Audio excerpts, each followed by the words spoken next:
तर अबू आझमींनी केलेल्या या वादग्रस्त विधानानंतर देवेंद्र फडणवीसांनी देखील प्रतिक्रिया दिली आहे।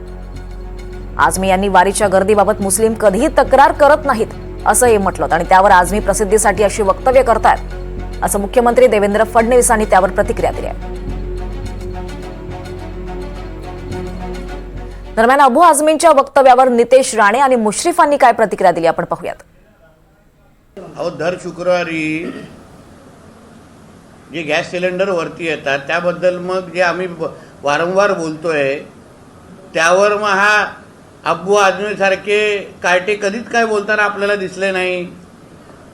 आमचे महाकुंभ आलं तर हे लोकांना आक्षेप घ्यायचा, आमची वारी सुरू झाली तर त्यांच्यावर आक्षेप काहीतरी घ्यायचा आणि वारी त्या वर्षभरामध्ये सुरू होत चालू राहत नाही।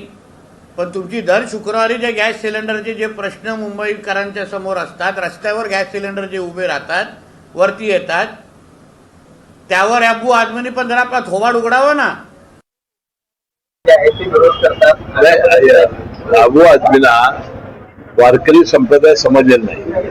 मी भेटल्यानंतर त्याला समजावून सांगेन की वारी ही वर्षातून एकदा असते, नमाज दिवसातून 5 वेळा असते। नमाज ही आपल्या अशा ठिकाणी पडली म्हणजे की लोकांना त्रास होता कामा नये। वारी ही वर्षातून अशी जात असते की लाखो लोक जात असतात, त्यासाठी पालखी मार्ग नवीन तयार केले आहे सरकारने। मला वाटतं ते भेटले तर मी त्याला समजावून सांगेन।